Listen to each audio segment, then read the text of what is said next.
really quickly, I want to talk about something that we mentioned before about your children learning virtually. And so you all spoke a little bit before about what some of those challenges have been. And so I would like to know when your kids were first placed out of the schools and they had to do virtual learning at home, because I know like Allende specifically would have classes online or I guess it was through Zoom or maybe a different modality, but when they were talking with their classmates virtually, did any of the children, any of their classmates bring up any of the conversations around the protests or anything that was happening in the news, like conversations that they overheard their parents talking about, or it's something that those other children, meaning their classmates, were able to access through social media? Did any of those kids bring that up while they were doing any of the virtual learning sessions? They didn't. No. Okay. And I'm assuming the teacher didn't bring that up either, right? I think it's probably just a function of the age of the children. Yeah. They don't have a lot of time to just talk amongst each other on the thing anyway. Like every now and again, they had like a little social time. Yeah. They did talk with one teacher. They had a specific conversation about COVID and being in quarantine. Okay. That was in the beginning, and the protests and stuff wasn't happening at that point. But I don't know. I mean, once everything was kind of happening, it was a little bit later in the school year. So I think it was a little easier for the teacher to focus on just trying to finish the school year rather than helping process emotions. Yeah. But yeah, they didn't have anything like that. Okay. What about us? Oh, go ahead, Amar. Yeah, I think my daughter's second grade teacher just talked about that these were challenging times for everybody. So she was really trying to keep it neutral. I think her teacher was really, she's like one of those social emotional teachers. So she really did a great job at checking in with the children quite frequently in comparison to another teacher that my son had. And then checking in with the parents, like it was pretty awesome. Her being able to communicate in such a manner, because I hadn't experienced that really with teachers. And so she was talking about like just double checking with how they're doing in challenging times. And then also, like you said, giving the kids a little bit of a chance to talk about what they're doing during COVID and, how has COVID like impacted them, like a chance to express like what it was like for them. Yeah, that's great. I want to take one of the replies right now from Lita Sandoval. Thank you so much for commenting, Lita. She said that the children she said the children continue to teach me how to parent them. She said, as you said, trying not to conform their responses to whatever it may be. They are innocent enough to be more authentic than the adults in many cases. I was nervous about opening up dialogue with them about current times, but also ready to share, and they did. It was very healing for us. Thank you so much, Lita, for mentioning that too. And I'm so happy that you were able to process your emotions prior to and kind of, navigate your thoughts about if the time comes, you will be prepared and ready to have that conversation with your children too. With the new school year approaching, and I know that you all have younger kids, but just overall with the upcoming new school year, do you all think that it is important for leaders of schools here within the United States to begin to implement a curriculum or events or online learning discussions or classes that center on empowering Black, Brown, and Indigenous children specifically, and that are more reflective of anti-racist and social change education? What are y'all thoughts? Yes, all of it. I think, I mean, Jared, what didn't you get out of your education? What didn't we get in our general curriculum that, you had to learn on your own? Like, not even in college, like you had to learn on your own. Like, why aren't we taught like half the stuff that we're taught in our schools, you know. And if there's a time, it's been the time. It's been past time. I think when we talk about reparations, like, we need to talk about how our school system has created such a toxic environment for many of us. I don't know about you, but I know countless schools, countless peers, students who have been harmed by our system, right? And so when we're talking about distance learning, we're like the news today, or, you know, in Detroit, you have somebody who is, you know, a young child who was arrested because they didn't complete task work online. Exactly. This is crazy. This is crazy talk. We need all of our schools to really not just make the statements about racial equity and justice and doing better. We need them to actually do better. Like, we need resources in our schools. We need to make sure that those who don't have the means can actually participate in schools, right? And actually have the support they need, right? So not just having this one teacher trying to do Zoominars and with 30 students, but can there be breakout sessions that they have these TAs that can support maybe 2 or 3 kids at a time that need it? And then we talk about like language barriers, you know, making sure that we meet these goals of, you know, standard education. Like, it's crazy, you know, like this is a chance to really refine how we do our day-to-day education for our students, because I think as parents, we should already be teaching our kids stuff that is completely negated and falsified in our school systems.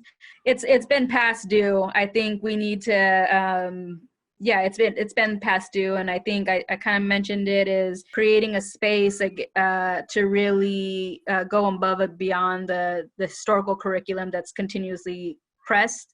How can we bring up our stories, not histories, but our stories, to pass down to our children so that they can know true history, right? There was so much transformation that occurred, both socially and politically, I think.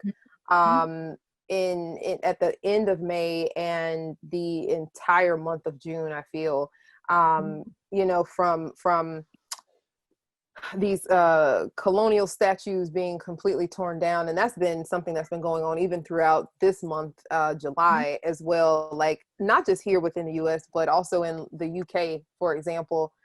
People literally pulling down like these Confederate statues and these statues of these colonizers.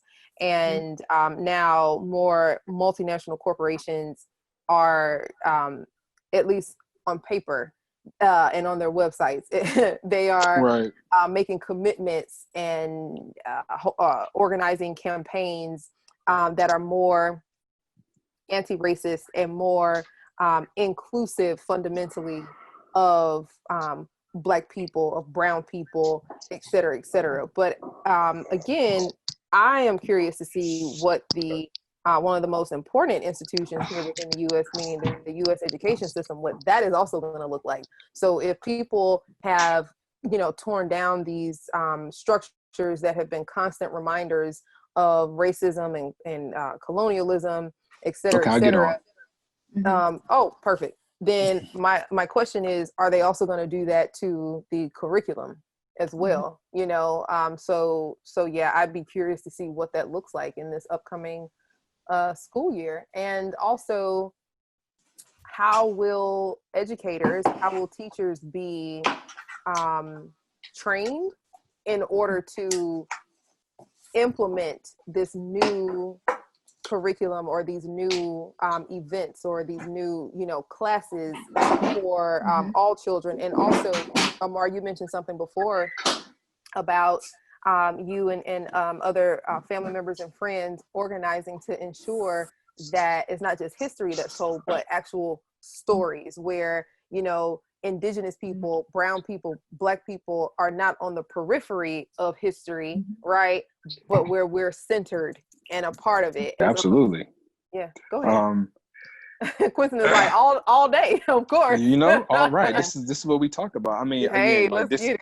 Yeah, like I just said that because, like, for me, it's a little different because my son is in a private school, Right. and so we have a lot of influence. You know what I mean? Like a lot of influence into what happens And so and this is a unique private school. I won't get into all the dynamics, but it's mostly Black, and it wasn't intended to be that way. You know what I'm saying? I don't know how it happened over the years, but now it's a mostly Black school, and that goes from K through 8. Okay. So I have a tremendous amount of opportunity to influence what happens at the school. But I do know that none of this changes in curriculum is going to happen without serious influence, even at private schools where we have access to the power structure. In the public schools is going to be even a bigger battle, because we've been battling this for the whole already, you know what I'm saying? And that's what's promising. Like, for example, I'll give you this piece. It's just different, right? The curriculum is one thing, but the whole school experience needs to change. Like, we are getting police out of schools, y'all. Like, it's ridiculous that they were ever there, right? It's ridiculous. It's ridiculous that they were ever in schools. But the reason that we're able to get them out right now is not because people just suddenly had a change of heart.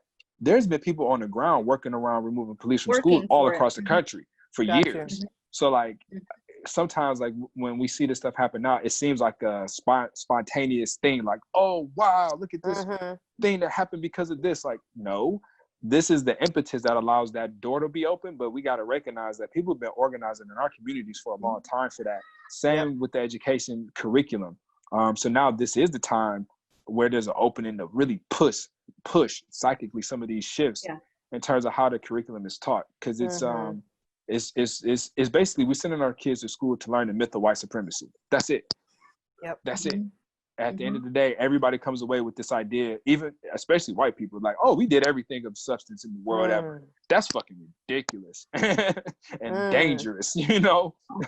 It's dangerous. So, yeah, I mean, the time is now, and we have to push. I mean, I want to see us get creative and demand certain things. Like, we have people who are out of work and who need income. How come they can't be teachers' assistants? Because anybody who has a kid at home right now who is going to be going to school online, you're a teacher, or you are definitely a teacher's assistant, period. Because, like, the teacher has to rely on you to communicate certain things, to get them their assignments. You got to print this shit out. They're not sending nothing. They're not sending nothing home. Like, they're going to give kids computers but not printers, right? Like, okay, that ain't working. They gave kids Chromebooks in Oakland Unified, and then it was like, oh shit, we got to make sure they have access. Like, we need to have wireless access for the whole city. Like, it should be free and available. Like, cities can do that, you know what I mean? And that's the type of stuff that we need to be pushing for structurally, while we're also pushing for just reimagining the whole schooling experience. I love that. There's a question here. Thank you so much, Brother Watkins. So his question is, would it be such a challenge to work on multiracial concerns in parallel versus one issue, meaning school curriculum and status, etc., at a time?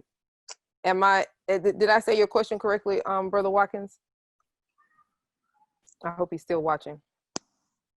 Would it be such a challenge to work on multiracial concerns in parallel versus one issue or school curriculum or status at a time?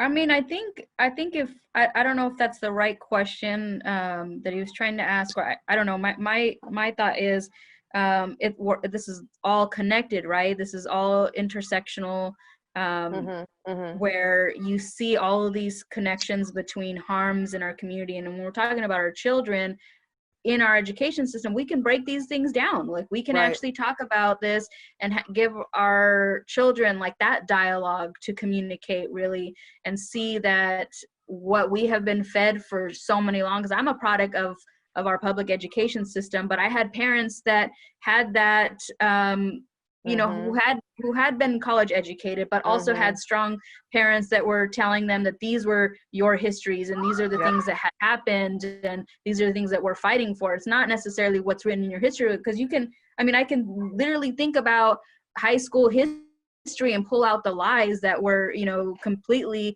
perpetuated. Not just, you know, it was like everything, you know, when you talk about development, when you talk about invention, when you talk about all of these things that were, you know, lies. So I think it has to be done holistically, and you can do it in tandem, right? It is a process where every aspect of our being needs to be rectified, and we need to atone for all of the shit that continues to happen. And I think we can do it at the same time, and it's going to be challenging and hurtful, but we have children that we can really support and help foster their growth. And I think that's where I come in, where you come in as a parent. Like, those are our responsibilities, right? So we can help break those ties, but it doesn't just happen with our own children, right? We need all of our children to be in that same place, because you're talking about social media. I'm seeing, you know, these Karens posting their children talking about this hate and spewing that negativity. So it's not just learned behavior in our schools, like this is at home,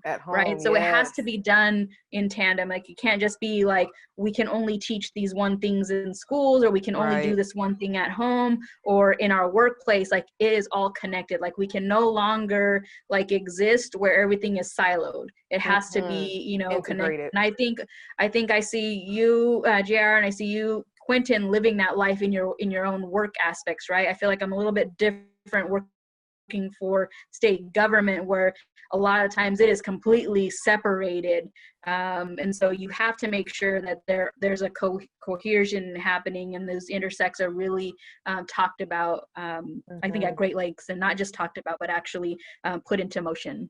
Did you have a response, Quinton?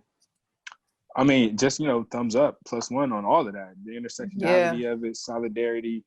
At the end of the day, we all have to understand one fundamental fact of life. We are people first, period. Like our identities, especially the ones that have been imposed on us, right, are imposed to divide, right? We have our own identities that are designed to uplift, but the identities that a lot of us carry today are about dividing us, you know, and creating an other, right? And when you create an other, then you can do all types of wild shit that is not okay, right? But at the end of the day, we are all people, period. And these stories matter as people. Like we can look at the ways that different oppressions has shaped our identities and our experiences, right? But there's so much similarity in the ways that oppression functions.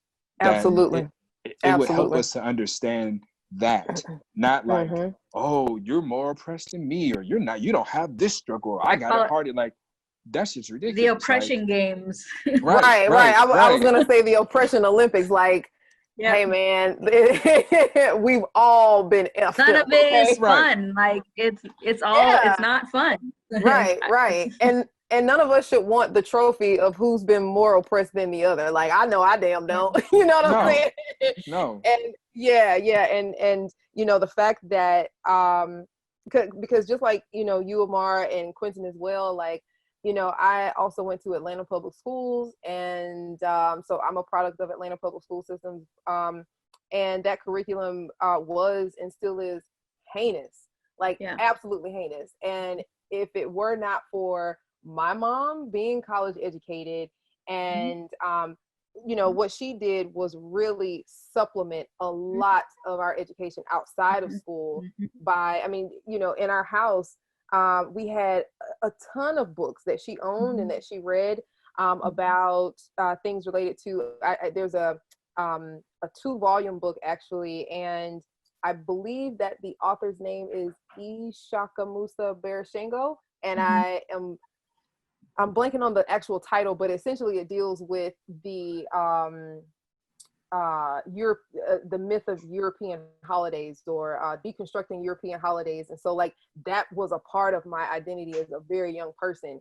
And you know, our mom also had this book called Nutricide that talks about the intentional ways in which Black, Brown, low-income communities are targeted by this reality of having food deserts and low quality food, you know, all of that stuff that we talk about these days. All connected. Yeah, it's all connected. So if it were not for her having those educational resources, and then also taking us to historical museums that were reflective of like our African and African-American identity, in addition to this one teacher that I had, and I still remember her name. Her name was Cleopatra Warren. And when I was in, so you already know what she was on. You know, Miss Warren, I don't know where you are, but I just want to give a shout out to you, because shout out, Miss Warren. She was amazing. I remember I had her as my history teacher when I was in the 11th grade. And she was our teacher for U.S. history. And the entire time that I had her, from the moment that we walked into the class, she was very intentional. She was very powerful in her stance and in her stature.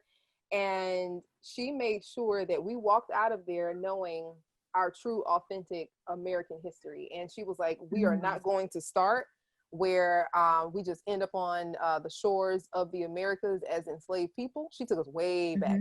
So, you know, when we talk about, like, one of the things we've been talking about in this discussion, the importance of community, the importance of having people within our neighborhoods, in our school systems, who can pour into us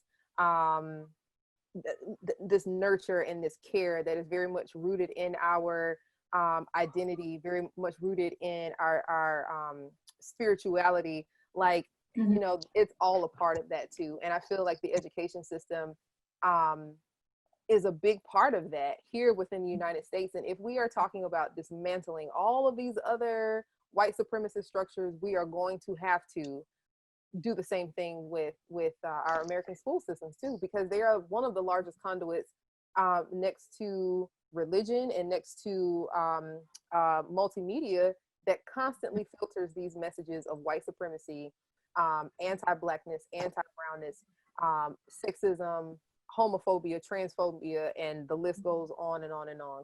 One of the final things I want to talk about before we end is the importance of self-care and working with the unknown. Earlier in the discussion, we talked a lot about, you know, this confluence of like all of these stressors and the anxiety and the heightened just the emotions surrounding COVID-19, being in quarantine, and then also seeing, you know, these very traumatic images where Black and brown people have been continue to be constantly assassinated, targeted, assaulted, just day in, day out, right? And so you have that, and, you know, this racialized police brutality. What are some of the ways in which you all are right now managing your stressors day to day? What is a part of your resiliency toolbox on a day-to-day basis? I said we're still alive. you saw one of my children, so there's proof. So it's confirmed. It's confirmed. I mean, we got a dog. Right? Like that right there. What is it? One of those emotional support. I'm not making fun of anybody that has emotional support dogs, but no, for real. Yeah. Like it's real. It's real. It is so real. I never wanted to be a stay-at-home mom. Like, I'm not gonna lie about that. Like, I do like work. I feel like that's something in my brain. Like, I like to have that separation too, you know, like separation from my partner, like, to be real. Like, we need that space to create and to move. So again, I'm going to keep saying this, like, I have that privilege where I can be at home and work and raise my children. And my partner has that same privilege. And we have a space that is big enough that, you know, we popped up tables and we are co-inhibiting a room for our office. And we give each other that side eye when we're in meetings and like trying to like talk over each other. Right. You know, like I'm an easy jumper, so Joe's loud and he's got his like super duper, you know, what are those like noise canceling earphones. So he's like talking super loud and I'm like, bruh, like, come on. Like, I'm trying to think, you know, and I be talking. I got a team, you know, so our team be talking on these Zooms and he's looking at me like, how many more Zooms do you have today? And so it's real, you know, it's real. Yeah. But I think, again, like, just being able to hear each other has been something that we're always, you know, communicating and kind of hashing out, like, all the time, you know, like really checking in, like, that didn't work for me today, you know, like, this is not working for you today, or, you know, call me out, call me in, to talk about it, because it is hard to be able to hear that from your children, right? Because you're also like, I'm your mom, like you need to listen to me, but also like respect that they have these concerns, like, hey mom, that's not right. And it's like, you're right, it's not right. Same thing with Joe, like we've been able to really kind of like hash out things that are working and not working, really trying to clear up how we can be better for ourselves and for our children. Like, hey, like we should try this today, or we should try this tomorrow, or hey, you know what, I'm super busy right now, can you take them and do some activity with them? And in our downtime, like, you know, having all of our meals together, like, you know, taking turns in that aspect. We've been going on some bike rides for some like clarity, like during our lunch hour, or like we have a yard. So, you know, we have a nice garden. Joe gets up every morning and he has his time in the garden, or I'll go out in the evening, or we'll all just go out, you know, and have that space to really decompress and kind of navigate that aspect of being together 24/7. And then I also have my in-laws that live around the corner from us. Like I can count how many houses they are. So like I had a huge lot of meetings yesterday. So they were able to help us with the kids yesterday. So that's something that I'm super grateful for.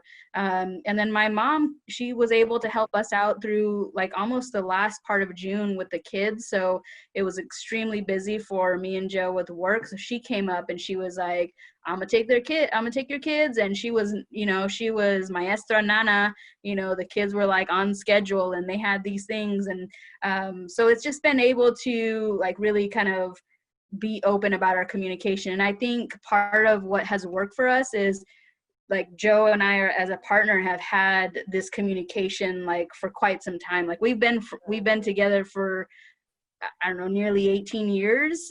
So there's been like a lot of trial and errors in how we navigate our relationship. And I think the bottom line is like, we're friends with each other and we like each other's company. And I like hanging out with my children too, you know, they're creative and fun. And so I think having those like ways to decompress together and also separate has been very helpful for all of us to kind of navigate the stress, because I feel like that stress and that anxiety is like a roller coaster. Like it's like 0 to 60 like in a moment's notice, and then you're like, damn, okay, now we can kind of relax a little bit. Like it didn't need to be so stressful. Like so there's been just a lot of open communication has been something to help us like de-stress and create a level of anxiety that's manageable.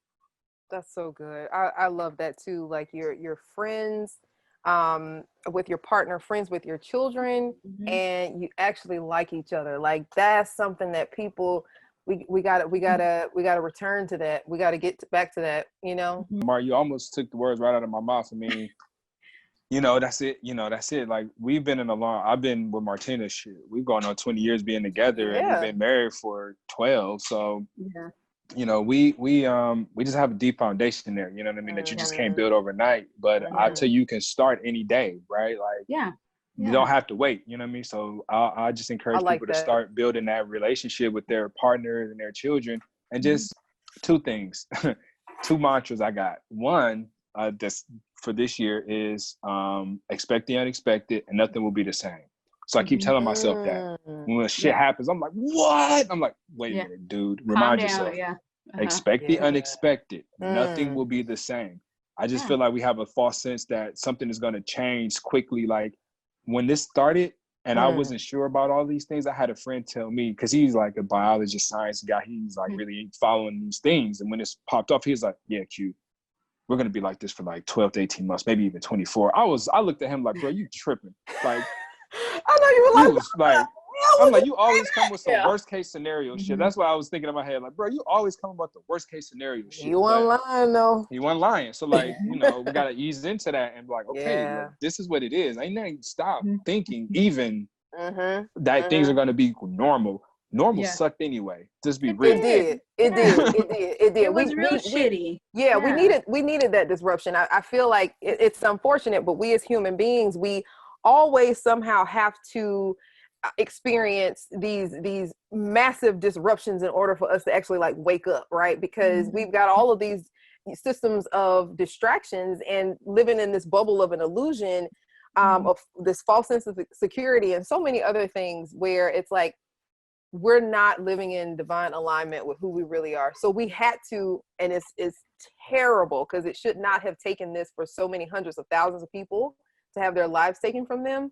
But unfortunately, that's what has to happen with us, you know, so often, where we are shaken to our core. And it's like, oh, wait a minute. Yeah. And this is temporary. Yeah, this is temporary. Yeah.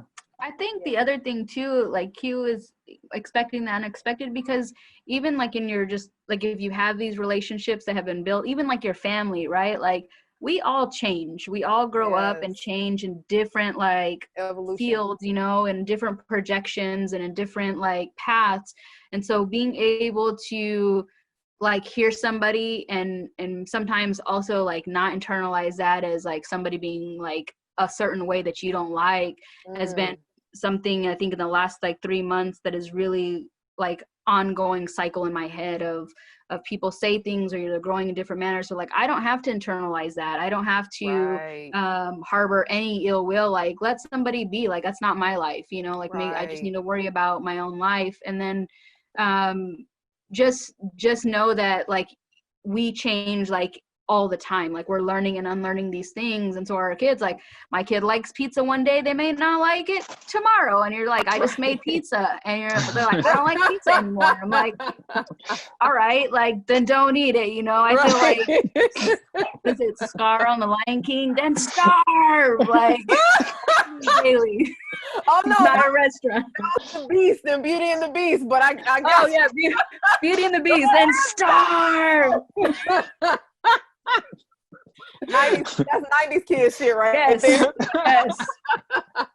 Beauty and the Beast, yes. So it's like we all can change, you know, and allowing folks to change in the manner that they see fit for themselves, because I think at some point they're either going to learn that it may be harmful or may not be harmful, and you're going to learn, hey, you can be with that person or not be with that person. Like you have to have these clear understandings of what's really going to work for you now and later. And I think what I keep trying to like ramp up in my head, you know, because I was like, no, these kids need to go back to school. Like they need to go back to school like next week. Like I cannot do this. I need y'all to go back right now. You know, and yeah, June I was like, this is crazy. Like they're gonna go back. Then my brother's like, nah, sis, they're not going back next year. And I was like, yes, they are. They are going back, you know? And I think they sent us a note like, no, they're not going back. And he was like, what'd I tell you? And I was like, this is, okay, all right, you know, we can handle this. So it's like every day I'm like listening to myself, like you can get through this. And like then I was even thinking, I talked with my cousin about it, like if they went back to school, like when I was like, shit, would I even want to send them back? Because like that common cold is gonna wipe everybody out, right? Like because my kids have been like quarantining I think longer than like me or Joe have. Like we've gone out for errands and not taken them to get groceries, right? So it's like, you know, like September, August, if they're in like that school cycle, you know, they were gonna get wiped out with something, right? So you know, just trying to like get myself mentally ready for the new school year and what that looks like, and then kind of coming up with a plan, right? So that we give ourselves that like flexibility to be like, I'm not trying to meet these benchmarks or these things that you may be placing on myself or my family. Like I'm not gonna really internalize that as me being a failing parent. If my kid like is like freaking out, right? I'm just gonna have to deal with it. Or like even if you're busy during work, like they're gonna have to, you know, we're gonna have to have patience with each other to like, I will support you in like after 5, or I will work with you during these times so that I can have my time to get my work done. Like creating like a system that's gonna work, that's not like the same of a normal 9 to 3 school schedule, and just trying to like prepare for what that looks like, because I think the school year that we're going to come up upon is very different from the last like couple of months that school was for the kids, you know, because it was unknown. But now it's like think the education system's like, shit, we need to catch up and we need to do all these things. But it, like you said, it should never go back to the way it was. Like, it has to only move forward in a very I guess beneficial manner for all of us, you know, in this situation. Yeah, absolutely. And very much so in a more beneficial and more, I think, mindful kind of way too, you know, where it is putting people first, right? Like that's what it's all about, right? It can't be about the bottom line or reaching certain, you know, statistical benchmarks or something like that, right? Like it has to be about people. It always has to be about people.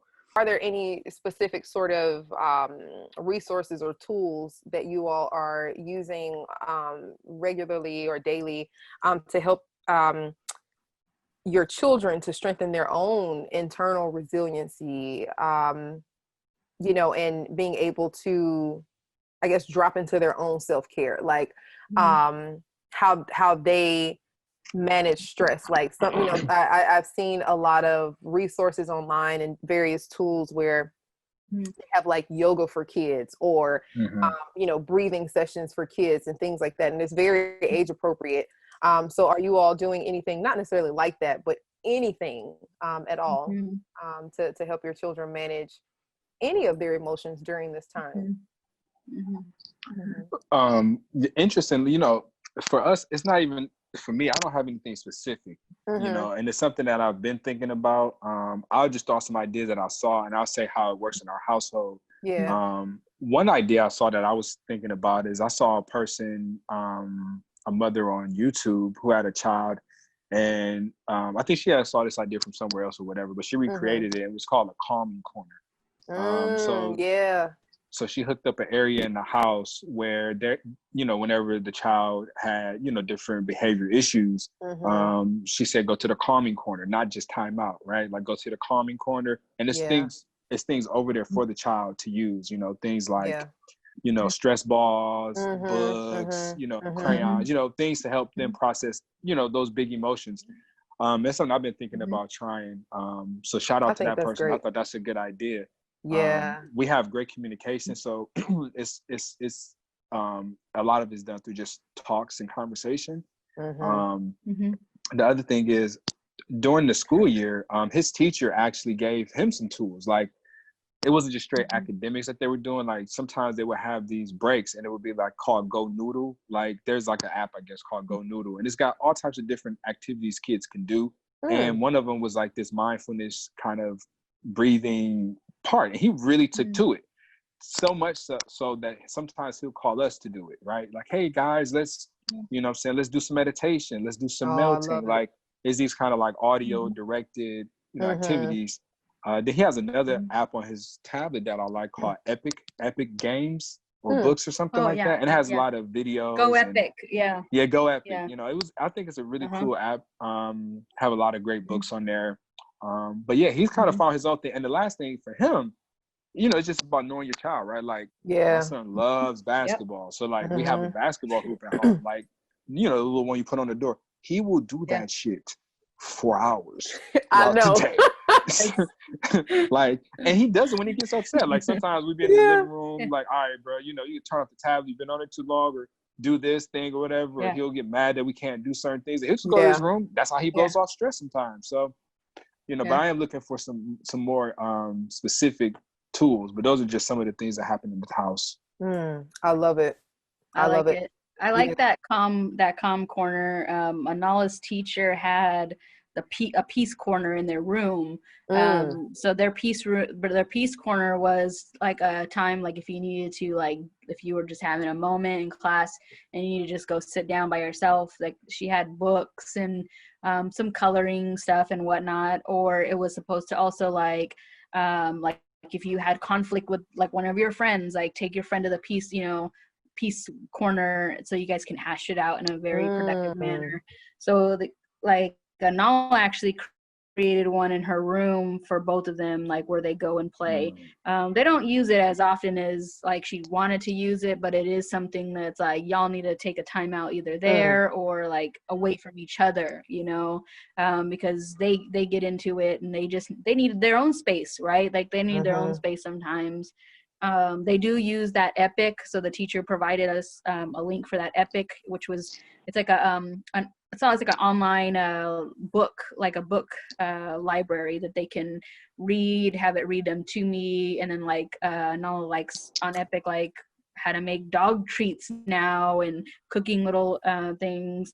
But like we just went through a couple of days of no screen time for the kids, like because they were like on it for too much, and you know they were starting to fight like out of control stuff like that was just like, you know, riling me and Joe up. So it was like, you know what, no screen time like whatsoever. And it was like, it was hard, you know, like, so one of my friends said like, why'd you put yourself on a timeout, you know? And I was like, oh because yeah, but they had a hard time like the first hour, like of like, you know, you give me back my younger one was like, you give it back to me, and I was like, yeah. And then after a while he was like, I like it, I like no TV, yeah, this is great, you know, I'm doing all these new things and, you know, all this new stuff. And I was like, yes, like he must have gone to the Coleman corner and then came back and was like, you know what, this is cool.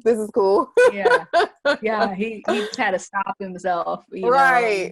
No, like, you mean we had no screen time when we were kids, right? Like we didn't have on demand, and that's what Joe was like. Joe's really good at like stopping them like from like full on like craziness, and so he's like, yo, like we didn't have internet, and they're just like, what? You know, we didn't have on demand. Even this morning was like, this isn't on demand life, like, you know, just like TV. This isn't on demand, like y'all, this is not how real life is, like you have to understand that.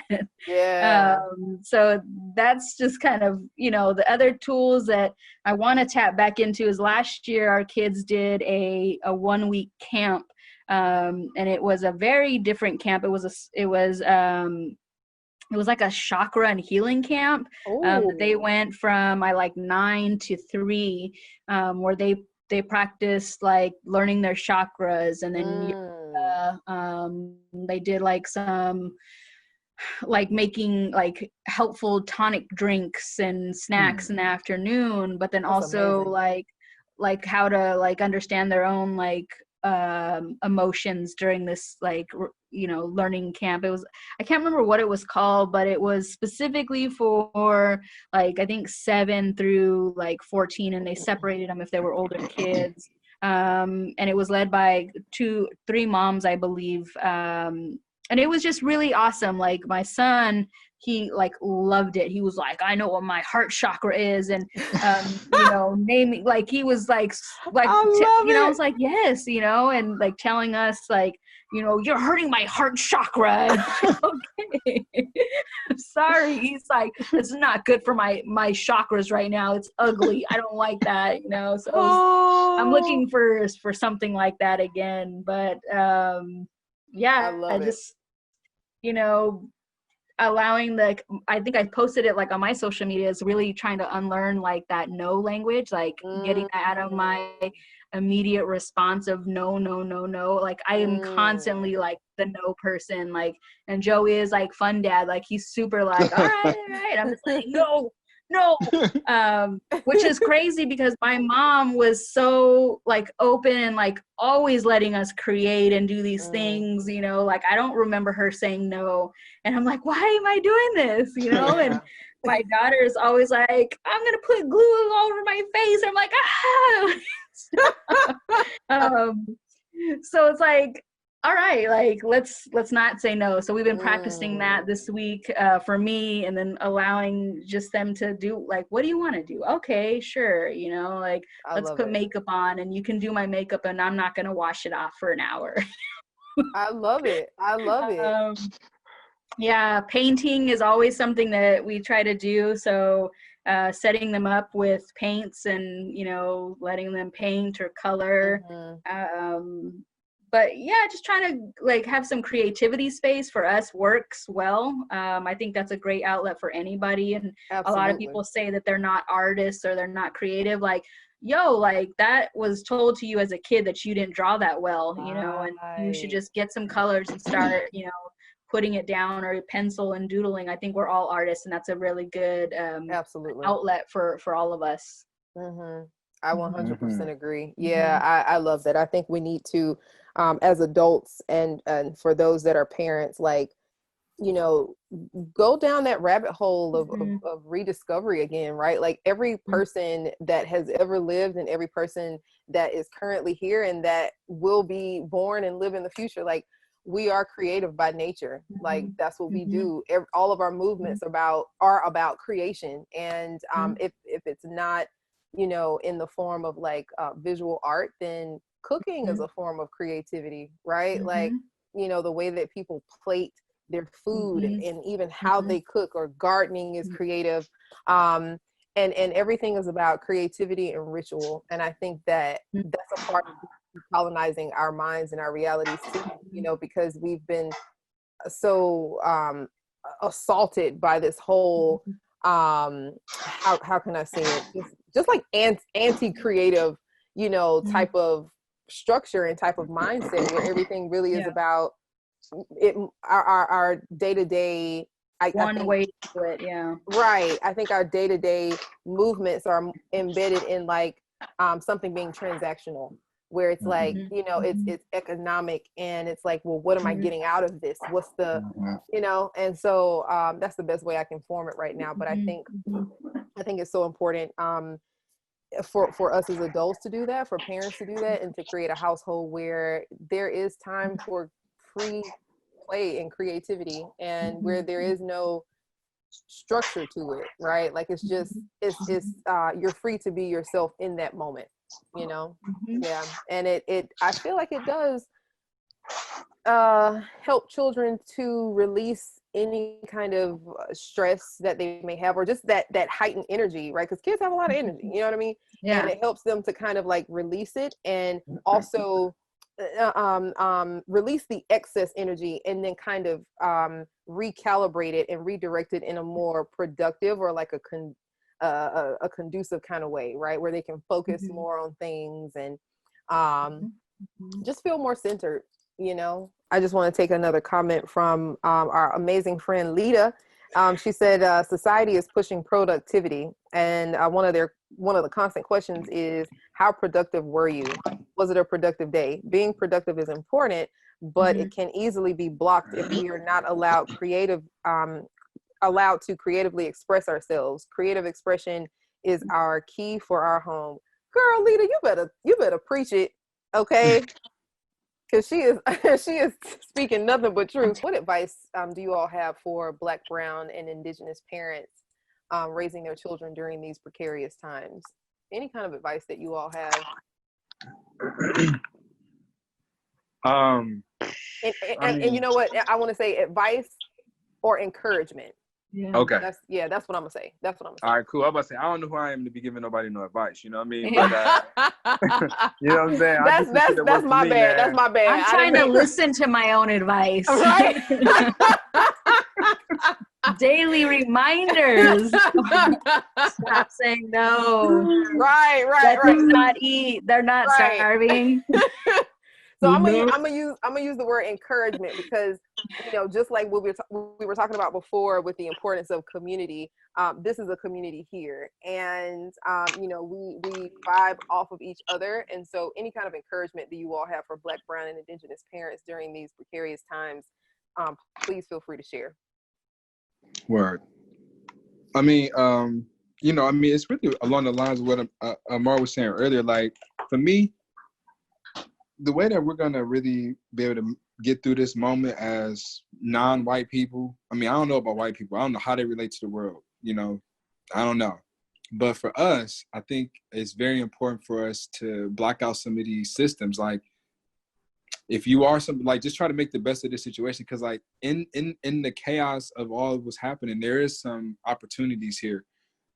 Being at home with your family in this way is a great opportunity. It's one that we don't get, you know what I mean? Like, we are spending way more time with each other, and we must use this to transform. So if you have a good, solid relationship with your family members and your children and your partner, just keep building on that. Keep doing that work. Like, we have great relationships, and we still having difficult conversations and long conversations and hard talks. Like, and that's what sustains us, right? And I just understand that so much more now. Like, this is what's getting us through in this moment, is that we've built up over time these relationships with each other, with me and my partner, with us and our child, with her and our child, with me and our child. Like, just cultivate that relationship. And that happens and that only happens if you're able to block out stuff. So you got to turn off the TV. You got to turn off the TV. You got to turn off the social media. You got to find time to be with each other, even when you don't. Like, when you're tired or you want to go and do your own thing, you got to find time to be with each other, you know? Like, you also got to find time to be by yourself, for sure, you know? But I think it's easier for us to do that. You know what I'm saying? I think it's easier, and sometimes we're together but checked out, you know what I mean? But I mean, like, into it, right? Correct. Like, okay, cool, like, I'm here playing with you.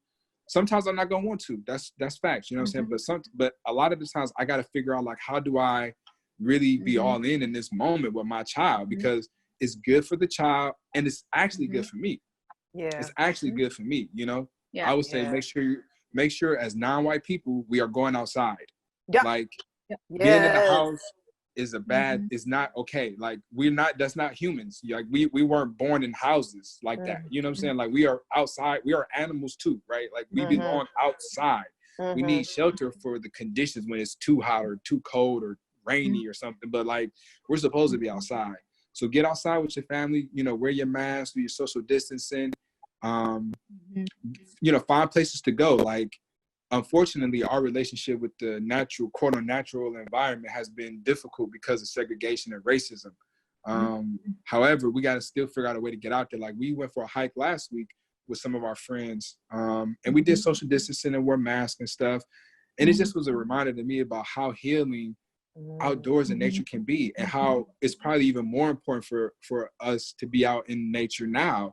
But a lot of us don't have that kind of, like, culture and upbringing for good reason. You know what I mean? Like, there's very racist people out here that go on these hikes and these trails, and they look at you like you don't belong. You know what I mean? So, like, go with a group, you know what I'm saying? Go with somebody who's been on hikes before.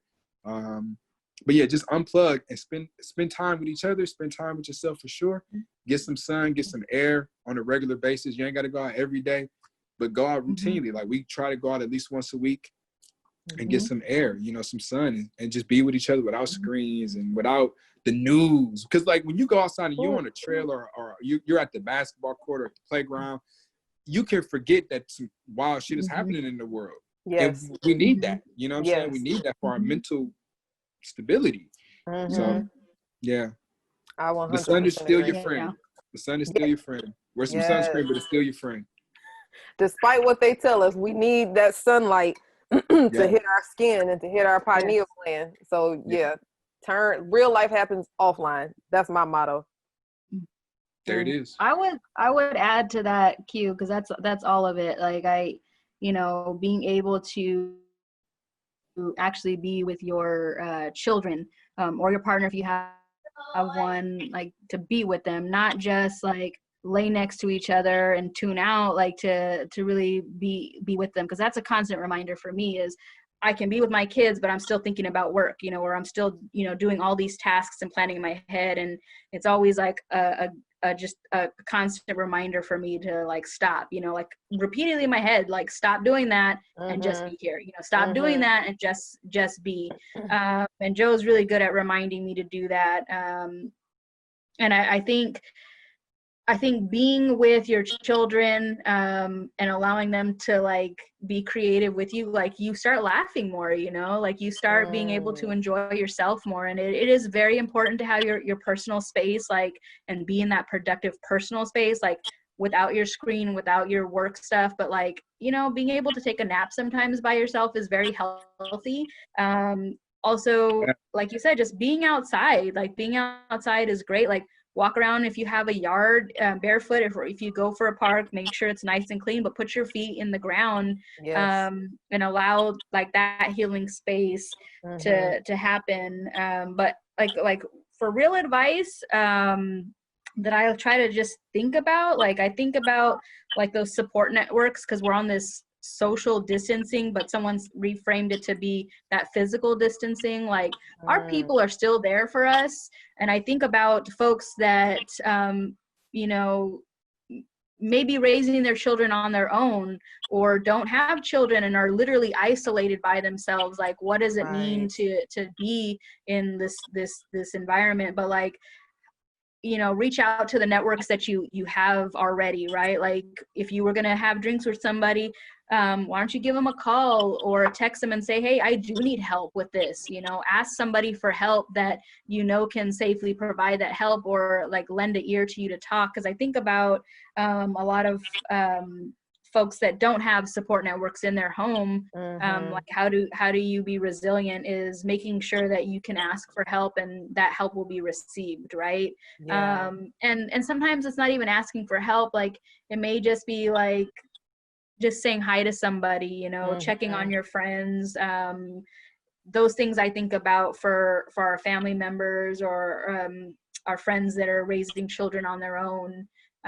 Because sometimes like that adult needs some adult time from their children, right? Like, they need to be healthy and sane for themselves so that their kids are also healthy. And I think as we move through whatever this time we are in, just like being able to enjoy yourself, right? And like, enjoy who you are. And if there's something in there that you don't like, you know, don't tell yourself you're a failure or try to create these mechanisms to change overnight. Like, you know, like, what can you do better for yourself? Like, read a book, you know, like maybe somebody has a book out there for you, or listen to some music, dance in your room, dance outside. Like, we have dance freeze parties, right? And it could be pop crazy music that I don't enjoy, but my kids are enjoying it, you know, or it's music I am enjoying. And I'm like, no, you're going to listen to this R&B and old school station right now. And that's facts. And that's facts. You know, Return of the Mac is my all-time favorite right now. So it's like, listen, because I'm a Mac, right? No, but just, you know, the advice is like, try to enjoy yourself, right? Try to have those moments of having fun. Like, we're sitting here smiling, like, and know that we have it in us to smile and enjoy ourselves. Yeah, I love that. I'm so happy that you mentioned that part too about dancing and movement. And you know, we a lot of times I think have been so taken out of that, and I think the older that we get, and you know, the more that we're sometimes even discouraged from just movement, right? Like movement that is fluid, movement that is creative, movement that is healing and therapeutic. I think we forget that. And especially, you know, like last year when we were sitting in offices for 8 to 10 hours a day, and you're just planted in that seat, you know, we have no connection to our sacral chakra, for example, right? Like, that's the area of creation and being in tune with like who we are. And so if you're sitting down, that area is compressed.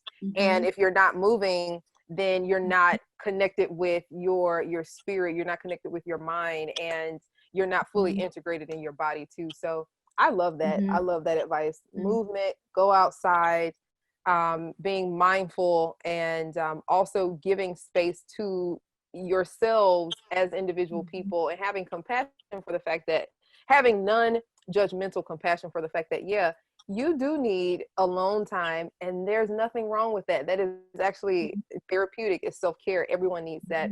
And then, you know, once you've done that, and once you have a regular practice of that, then you also need to spend that time in being fully present with your children, with your partner, with your families, and with your community too. So excellent.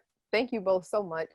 Y'all were and always are fantastic and amazing. I really appreciate the discussion. And everyone, you know that you can follow me on Instagram at JR_Baker-Flowers, or my other Instagram page at The UNLEARNing Project. And it is the same on YouTube. And of course, I'll include all the links when I upload this replay. But thank you, everyone. And until next time, y'all stay beautiful and stay real. So thank you. Peace. Yeah. All right. Peace, Bye, y'all. you guys. Love you. It's good Thanks. seeing you. Bye. Love you too. Bye. Love y'all.